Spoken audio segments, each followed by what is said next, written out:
Yo, what's good, everybody? So today I just wanted to talk about some of the more, tested psychiatric disorders, which includes conversion disorder, somatic symptom disorder, illness anxiety disorder, factitious disorder, and malingering. And I feel like psych questions are generally pretty easy, but you can definitely get confused sometimes, especially when they are pretty similar. So that's kind of why I wanted to make this video. Um, so the most important question that you should ask is, you know, are these symptoms intentional or unintentional? And this will pretty much um, cross off like half the answer choices, which is like always a great thing that you should be doing. Um, and so, three of these disorders involve symptoms that are unintentional, in which the patient is not consciously producing them. And two of them involve intentional symptom production. And, I've written it down on the slide, but it's going to be like, you're not going to have this slide when you're taking the exam, obviously, but so it's kind of important for you to recognize that. But it should help in just cutting, half the answer choices off. So conversion disorder, this disorder is pretty.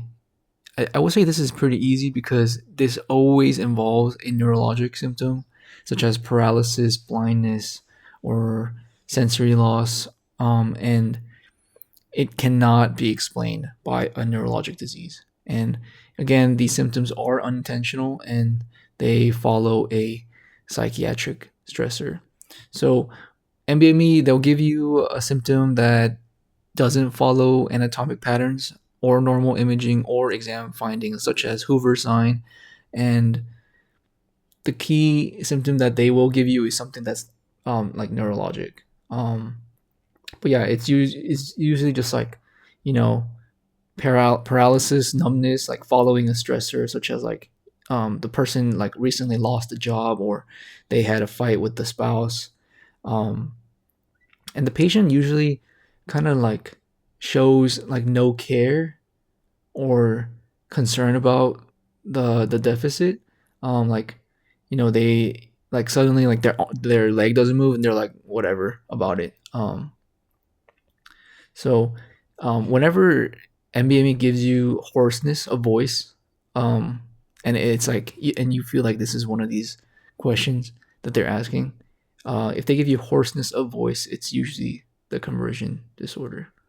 Okay, so somatic symptom disorder um, is characterized by one or more physical symptoms that cause significant distress, and it also causes the patient to think a lot and feel a lot. And these symptoms are real, like to them, like they actually feel like, like GI pain or adexinal pain, or they have shortness of breath.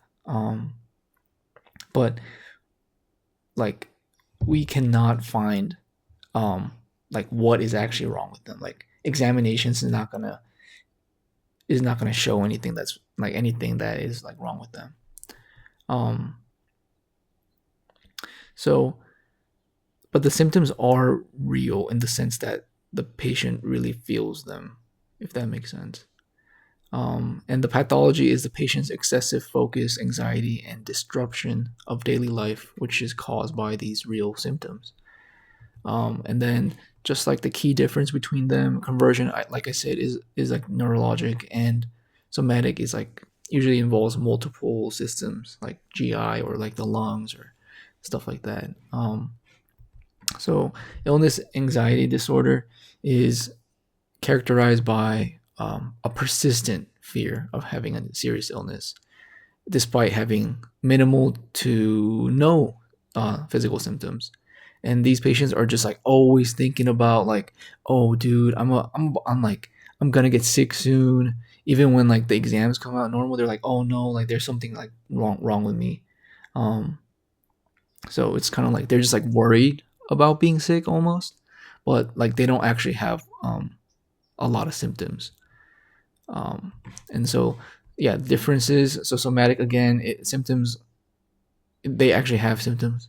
Like it's like dominated by symptoms, whereas in illness, anxiety, it's mainly the fear that dominates, even when the symptoms are like minimal or non-existent.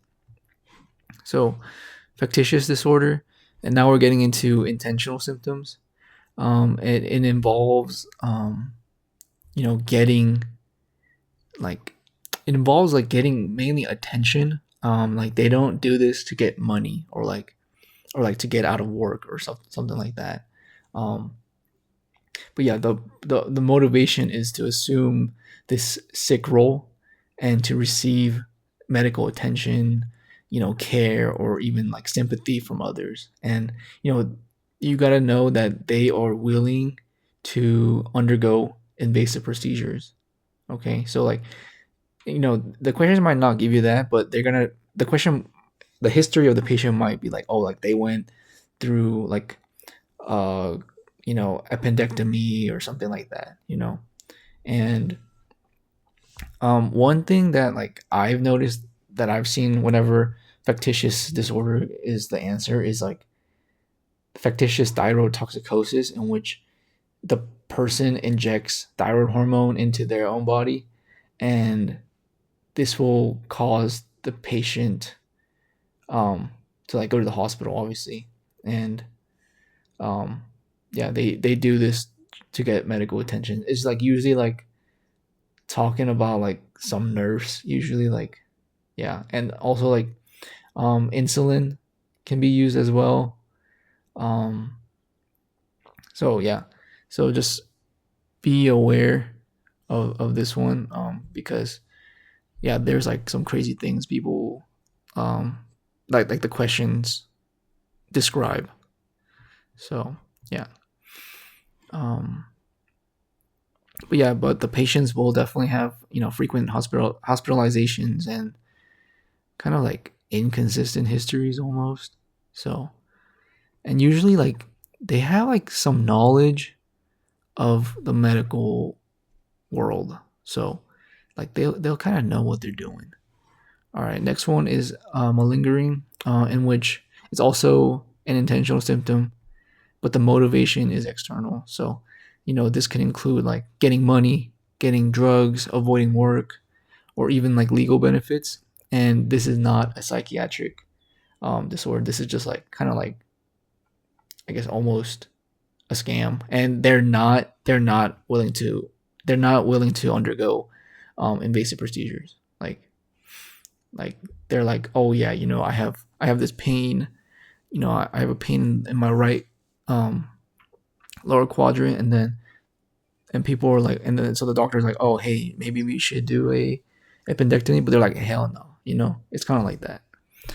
um and like the main difference is factitious is about getting attention and care, whereas malingering is like getting something that you can getting a reward, right? So um and so this is kind of like the strategy that I would use. So just ask yourself, are the symptoms real or fake? So I feel like that takes out a lot of, so like, I mean, the symptoms real or fake, I mean, this answer is pretty much like this takes out 3 of the 5, right? So only the real symptoms are the conversion and somatic. Is there external gain? That's only referring to malingering. And then are symptoms neurologic? That's obviously relating to conversion, right? And intentional versus unintentional, we already went over this. And then yeah, motivation is pretty much everything, because that kind of shows you the intention. And then this is just a sample question. That's like from an NBME practice exam. Like all of my sample questions is like from NBME practice exam. So give it a read. I'll check back in 5 seconds. 5, 4, 3, 2, 1. Okay, so yeah, the answer is somatic symptom disorder. We're just gonna read it. Which of the following is the most likely diagnosis? A 46-year-old woman presents to the clinic with a long history of physical complaints, including intermittent headaches, diffuse muscle aches, abdominal discomfort, and episodic chest tightness, urinary burning without infection, and occasional difficulty swallowing. She reports that these symptoms have occurred in varying combinations over the past several years and have led to frequent medical visits. Extensive prior evaluations, including imaging studies and laboratory testings, have consistently been normal. She expresses significant distress about her symptoms and states that they have interfered with her ability to work and maintain relationships. She denies intentionally producing symptoms and does not appear to seek financial compensation, medications, or legal benefit. Okay, mental status examination shows anxiety related to her physical symptoms, but no evidence of psychosis. Okay, so, yeah, let's just read from the bottom up. So, shows anxiety related to her physical, but no evidence of psychosis. Okay, so, yeah, so it's kind of like saying like, she okay, so like I guess this is not that important. So this sentence, she denies sentence. So she's not appearing to seek any compensations or medication, so it's not malingering. So we're gonna cross a D off, right? She expresses significant distress about her symptoms and states that they haven't interfered with her ability to work. Okay, so that could be somatic, right?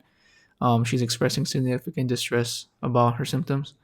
It's not like she's fearful of them, right? She's more she's just like upset about them, right? And then extended prior evaluations, so everything's normal. Okay, yeah, that's good. She reports that these symptoms occur in varying combination over the past several years. Okay, so she goes to the hospital a lot because of these, and then in the first sentence, yeah, she actually has, like, she's telling us that she actually has these symptoms, and like, if you look, it's like headache, muscle ache, and you have GI involved, you have chest tightness, and then you have like urinary. So it's like, and you have also like swallowing difficulty. So it just like points to this multi-system, like its multi-system is being affected or multi-organ is being affected. So you would, based on that, you would just point to somatic symptom disorder. And so it's not D because there's no external. It's not C because she actually has a lot of like symptoms. It's not minimal or to none. And then factitious, it's not like she's like doing this on her accord. You know what I mean? And then in conversion, it's like I guess headaches is neurologic, but like everything else isn't. So that's not the best answer. So yeah, um, yeah. So yeah. So yeah, and I don't think she's produced. So for the fictitious, she's not intentionally producing these symptoms. And it's not like she wants to like. It doesn't show that she wants to be at the hospital. Yeah, and this is just like a summary table. Yeah, so intentional and then motivation. I feel like that's a good summary of this video. But I hope this helps. Yeah, let me know if you guys liked how I like did like 5 disorders in one. I mean, I feel like for psych, it's pretty easy to do that because like they're so related sometimes. Like all the personalities are just like so related, right? Um, and even like these 5 disorders are like so related to each other. But yeah, I hope you guys enjoyed it. Hope you guys have a great freaking day, and hope you kill it on studying and doing all the other stuff. All right, doses.